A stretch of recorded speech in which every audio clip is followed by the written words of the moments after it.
माननीय हैरमजी कुलकर्णी साहेब, न्यायमूर्ती वसंतजी पाटील साहेब, ज्येष्ठ उद्योजक कुंजाभाऊजी सांगळे, तसेच आमचे जवळचे मित्र स्नेही माननीय अभिजितजी दिगोळे सर, घोडराव साहेब आणि मुंगसे सर, आपण सर्व आज व्यासपीठावर आहात. माझ्यासाठी खूप आनंदाची गोष्ट आहे.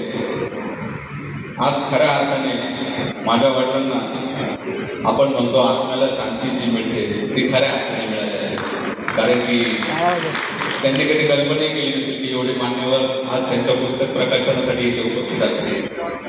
त्याचप्रमाणे सर्वप्रथम मी हे सांगू इच्छितो की हा वर्षश्राद्धाचा कार्यक्रम नाही आहे. घरच्यांची इच्छा होती, त्यामुळे 2 दिवसापूर्वी वर्षश्राद्धाचा कार्यक्रम आम्ही घरी केला.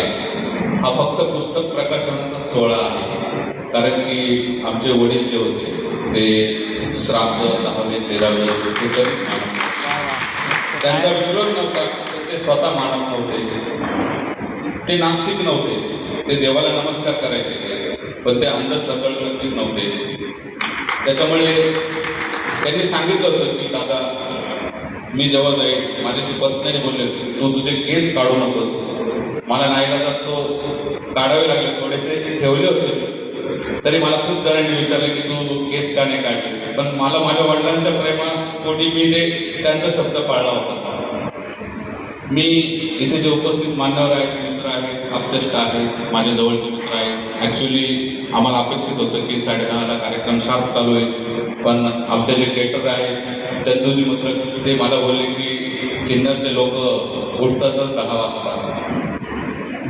तरी ठीक आहे, जे उपस्थित आहेत त्यांचा मी खूप ऋणी आहे. मी माझ्या कुटुंबाच्या वतीने सर्वांचे खूप धन्यवाद देतो, आभार मानतो.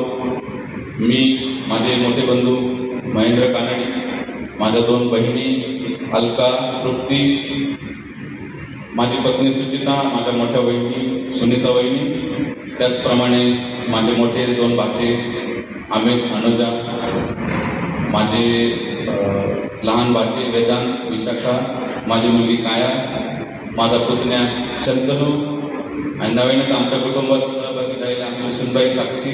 आम्ही सर्वांच्या वतीने आपले खूप खूप आभार मानतो. त्याचप्रमाणे आमच्या वडिलांच्या 2 मानसकन्या, ज्या आमच्या मोठ्या बहिणी आहेत, अलका अरुण गोडेराव ही आमची सगळ्यात मोठी बहीण, आणि शकुंतला शंकर बोराडे ही आमची दुसरी बहीण. आम्ही सर्वांच्या वतीने सर्वांचे खूप खूप धन्यवाद देतो, आभार मानतो. आपण या कार्यक्रमाला उपस्थित राहिला आणि पुढचं सूत्र